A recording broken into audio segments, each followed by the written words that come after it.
Okay. First of all, that statement that you read of Eckhart Tolle, Yes, the that's man my that talks about the noun, whatever. Okay, that has nothing to do with the is. None of it.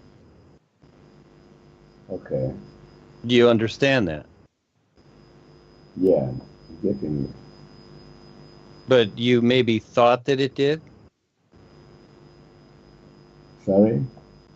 Did you think that that statement had something to do with the isness? That's what brought it so that uh, we examine it. Is it that because when I read it, I was saying mm, it talks about the present moment, uh, which is the isness. Which is In not that, the isness. It is not it. Okay, yeah, past, present, and future are not the is. That's in time and space. He's talking about this is kind of like, it's kind of like being a mortician and bringing the body in to examine it. Okay? And that's what this statement is. It's an old body, is what it is. And the words he used, manifest, divine, all these things, etc. What does all that refer to? What is he really referring to? And eternal, and that if you're not in it, you're out of it, or whatever, all these things. Look at every word that he's saying. Val, were you listening to Charles? Yes, yes, yes. Of course, it's. Now, I Val believe. has learned a lot in college to listen to every word, right, Val? I listen to things like I believe, I think, I suspect, I feel. Um, all these things are just assumptions or ideas. Yeah. Val has expanded his vocabulary. As you notice. Okay, so Val, did you hear the statement from Eckhart Tolle that Charles said? Yeah, yeah, I did. Okay, is Uh, that Yiddish? Yah? Okay, is that what you're saying? Yah? yeah. Okay, Yah. Okay, Yah means Yah. Okay, Ava says that all the time too. Okay, when you really look at it, Charles, okay, it's not a criticism. No, it has nothing to do with the is at all. And even though Eckhart Tolle always talks about the now, and I've seen stuff on him, videos, etc. There's this one woman that kind of looks like Joni or Patty Simpson or whatever that kind of backs him up all the time, a blonde-headed gal, nice-looking gal. That this was years ago, though, many, many years ago that I saw some of his things.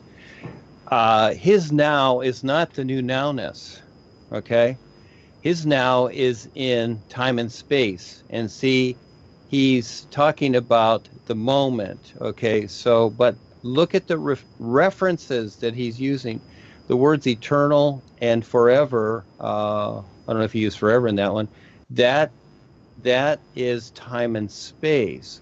If you remember in the Talons of Time, Paul referred to when he was on the mental plane with the Kalam God and going through that experience, he referred to the people living there eternally. So in other words, you until you wake up to more, you're eternally in time and space.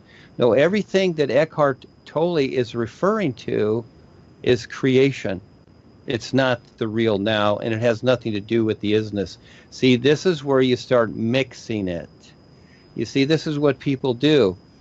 Just like when I was with Paul, and I would tell people about, what Paul is saying, the writings, etc. And then many people would say, "Well, have you heard about this guy, or have you heard about that?" Okay. So again, so what we're doing is that now we're looking at the world as opposed to what is being presented here with the new presentation and saying, "Oh, look, that's like us, and that's like us over there. That's like us."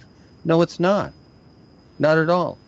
And you'll be shown this. You know what? When you think that it's so, go to the real side. You'll be shown this is where you start to recognize that you're in the isness by the objectivity of it being so. So, in other words, just like the experiences that we've went through, and what I'm presenting is Eckhart Tolle, 2,000 feet high, a being of light, like the Africans experienced me on the real side with my intent. Go look on the real side and see if Eckhart Tolle is there and has that recognition. I'll bet he doesn't. I'll bet he's in the astral worlds with his little sayings. You see the difference, Charles? Yeah, I see the difference. Yeah, see, it's that objective recognition, Sonny. And so again, there's more to it than the surface. And so these are sound good things, but I look at every word. If you look at every word, you'll see that he's referring to creation, and he talks about spiritual and God and divine and all these things. What's he doing? Just like Joni and Harold and everybody else in the Pope, he's leading them to the Kalam God, and they're tap blind. Has nothing to do with the isness. There's a fine line there to recognize, to see what's going on. It's more than just pretty words that sound good. Yeah, he's got a great business plan. Good for him. Fine. Anybody can do what they want. It's nothing to do with what we're doing, realistically. And anyone can be shown. Don't take my word for it. Look to the real side. You can be shown. As you examine that statement that you read of Eckhart Tolle, as you take it word by word, I could go over it with you sometime. You'll see that it's basically an old fallacy. That's all it is. And it's really leading people into the structure of the existing consciousness along with tradition and everything else, and being tap blind. It's a hint, but the real benefits are what's being presented here in the new presentation, because it's upbeat. So again, no, he's already tagged with the cabal and the elites, etc. He's already tagged there. He can be a good person. He may not see that, but they've already tagged him, and so yeah, you'll see it on the real side. So it's his religion is what it is. He's just proclaiming his religion, which he has the right to do.